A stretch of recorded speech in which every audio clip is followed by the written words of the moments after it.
L'Institut Makemat, des cours en ligne en maths, PC, SVT pour les 3e, seconde, première et terminale. L'Institut Makemat, des programmes d'encadrement pour décrocher le concours de vos rêves. L'Institut Makemat, des fascicules, séries d'exercices, cours et évaluations sur www.makemat.com. Que vous soyez au Sénégal ou partout en Afrique francophone, nos portes vous sont ouvertes. Abonnez-vous à notre chaîne YouTube Makemat et entrez dans un monde d'excellence. Nous avons un agriculteur qui traite les solutions aqueuses. Nous disposons d'une solution commerciale de nitrate de sodium. Sur l'étiquette du flacon, on lit P égale 30%, M égale 4,25 grammes par mol, Rho égale à 2,26 grammes par millilitre. La première question, on demande de montrer que la concentration moléculaire commerciale de cette solution est égale à 8 mol par litre. 2, 1, 1. Montrer que C0 égale à 8 mol par litre et voir l'une de 8 mol par litre. C0, nous allons donc utiliser la fameuse relation C0 égale 10 PD sur M. P c'est le pourcentage massique, D la densité et M la masse molaire. Donc on aura 10 fois 30 fois 2,26 sur 85. On trouve C0 de l'ordre de 7,97.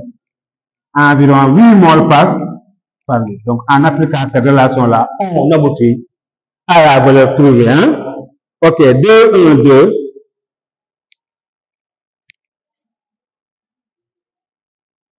Maintenant, on désire obtenir à partir de C0 égale 8 mol par litre, V0 inconnu, une solution. Ça, c'est S0. Une solution S1 de concentration C1 égale 0,4 mol par litre, de volume V1 égale à 100 ml. D'accord. Nous avons une solution très concentrée. On n'utilise pas les solutions concentrées. On désire obtenir une solution diluée de 0,4 mol par litre, de volume V1 égale 100 ml. Quelle opération doit-il faire? Quel est le nom de cette opération? Cette opération est la dilution. Donc, pour obtenir cette solution-là, on doit procéder à la dilution. Ça veut dire quoi? Le nom de cette opération qui permet de passer de C0 à C1 est la dilution. Petit b, on demande de calculer V0. On aura C0 V0 égale C1 V1. Ce qui donne V0 égale à C1 sur C0 fois V1.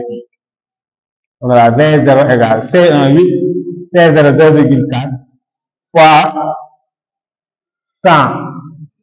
On aura V0 égale à 5 ml.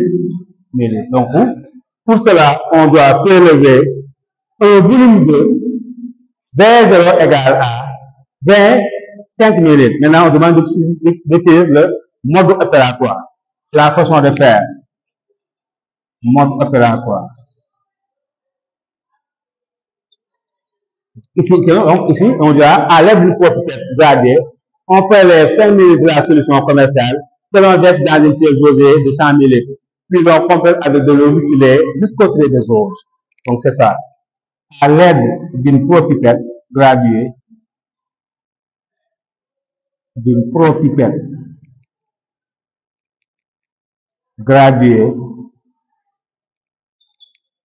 on prélève 5 ml de la solution commerciale initiale, de la solution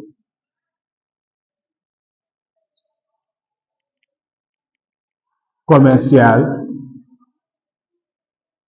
que l'on verse dans une fiole jaugée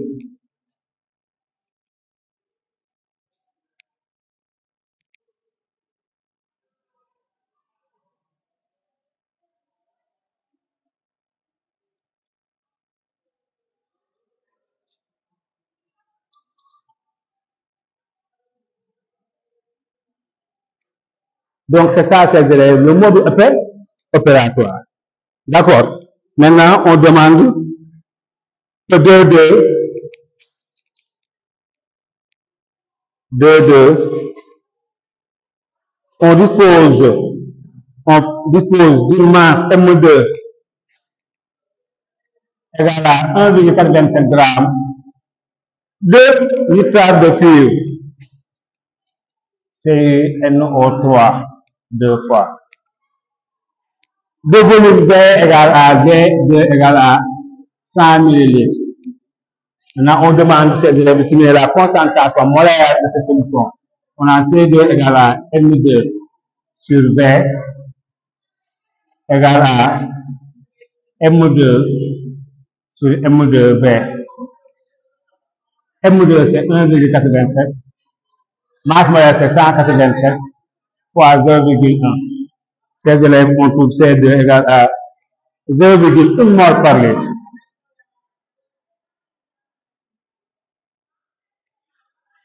On demande d'en déduire la concentration massive. CM2 égale à M2 fois CD. M2 c'est 187 fois 0,1. Donc la concentration moyenne de cette solution-là égale à 18,7 grammes par litre. C'est bon. 2, 3.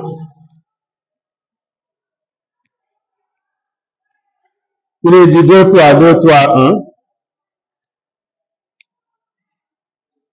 On mélange ces élèves les deux solutions. La solution de nitrate de sodium et la solution de nitrate de cuivre. On demande premièrement d'écrire les équations de dissolution. Équation de dissolution.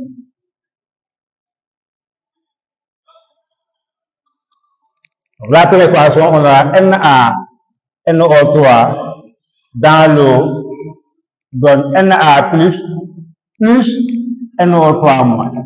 La deuxième CuNO3 deux fois dans l'eau donne CI2 plus 2 NO3 moins. Ici, si j'ai N1, là j'aurai N1, là j'aurai N1. Si j'ai M2, là j'aurai M2, là j'aurai 2 M2. D'accord? Maintenant, on demande de calculer la concentration molaire des ions présents dans la solution. 2, 3, 2.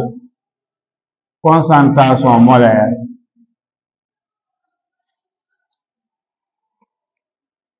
des ions en solution. D'abord, Na+, il y a Na+, CO2+, et NO3-. Donc, dans la solution, on a deux photons et un anion. Voilà, concentration de Na+, égale à N1 sur volume total, égale C1V1 sur V total. C1, c'est 0,4 fois 100 sur 200. On trouve 0,2 mol par litre.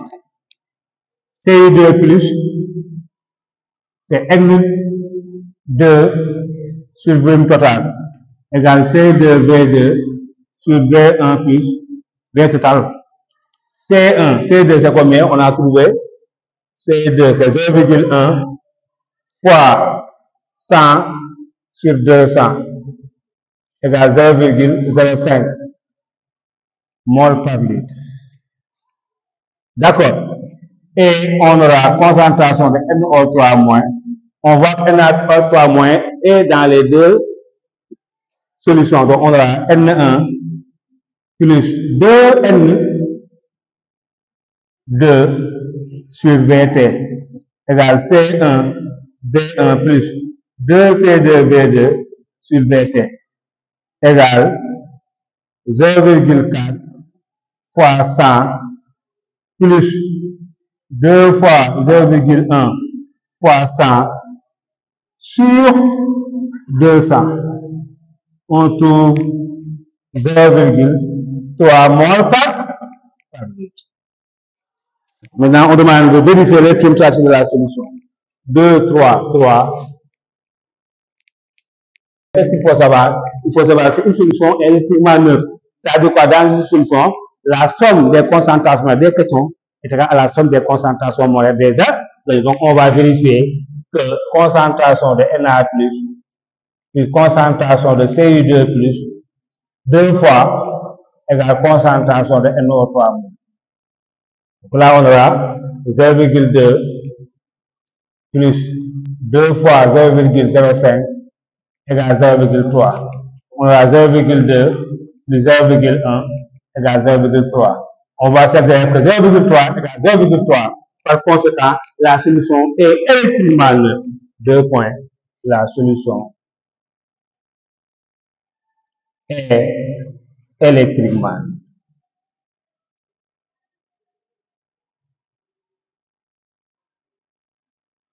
C'est bon. Donc, chers élèves, c'est l'exercice de la composition qui traite les solutions aqueuses. Vous saurez sans doute un exercice qui traitera les solutions aqueuses. Vous en avez un qu'il faut reprendre pour vous permettre d'avoir la main. Et le jour J de la composition, lorsqu'il vous sera proposé un exercice sur les solutions aqueuses, vous ne serez pas dépaysé. D'accord? Ok, maintenant nous allons passer à l'exercice 3 qui traite un des exercices de physique correspondant au théorème à l'application du théorème des moments. Monsieur Tal, professeur de SVT à l'Institut Mbakemat. Monsieur Diop, professeur de physique-chimie à l'Institut Mbakemat. Et Monsieur Mbakemat, professeur de maths, vous souhaite la bienvenue dans ce programme d'excellence. Envoyez un message sur WhatsApp au numéro indiqué pour avoir une fiche de renseignement et consultez notre chaîne YouTube Mbakemat et abonnez-vous.